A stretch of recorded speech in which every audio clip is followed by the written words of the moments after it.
अपनी ज़ौजा से कहा एक मौलवी ने, नेक बख्त। मैं जब पढ़ता हूँ तो लोग हंस पड़ते हैं।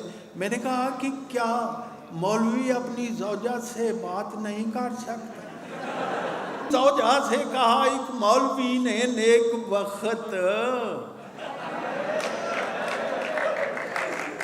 तेरी तुरबत पर लिखे तहरीर किस मफ़हूम की, जब तुम मरेगी तेरी कब्र बनाएंगे, उस पर कतबा लगाएंगे तो उस पर क्या इबारत लिखें? ये मशवरा होगा। अपनी ज़ौजा से कहा एक मौलवी ने, नेक बख्त। तेरी तुरबत पर लिखे तहरीर किस मफ़हूम की। अहलिया बोली इबारत सबसे मौजू है यही, दफन है बेवा यहाँ पर मौलवी मरहूम की।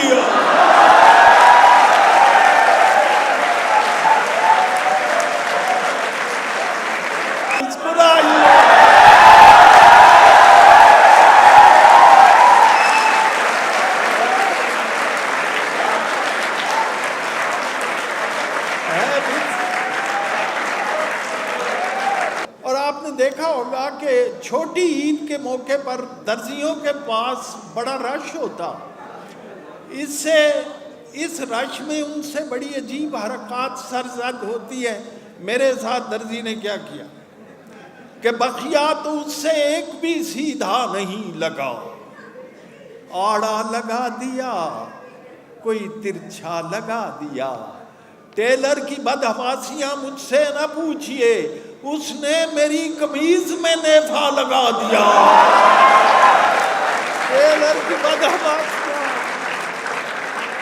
टेलर की बदहवासियां, टेलर की बदहवासियां मुझसे न पूछिए, उसने मेरी कमीज पे नेफा लगा दिया।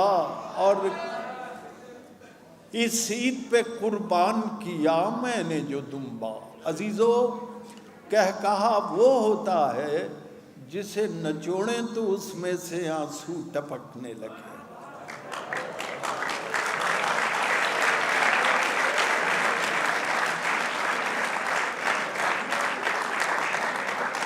मैं तो मकई की तरह हंसता हूँ, जब जलने लगती है तो मुस्कुराने लगती है।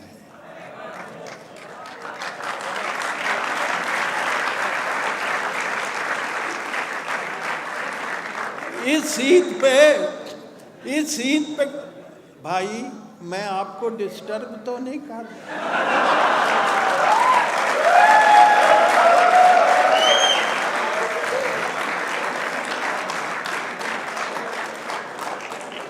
इस ईद पे कुर्बान किया मैंने जो दुम्बा, इस ईद पे कुर्बान किया मैंने जो दुम्बा, इस नेक अमल का मेरे मौला मुझे फल दे। या रब में नहीं और किसी चीज का तालिब, जितना भी सवाब इसका है डॉलर में बदल दे। जितना भी सवाब इसका है, जितना भी सवाब इसका है डॉलर में बदल दे।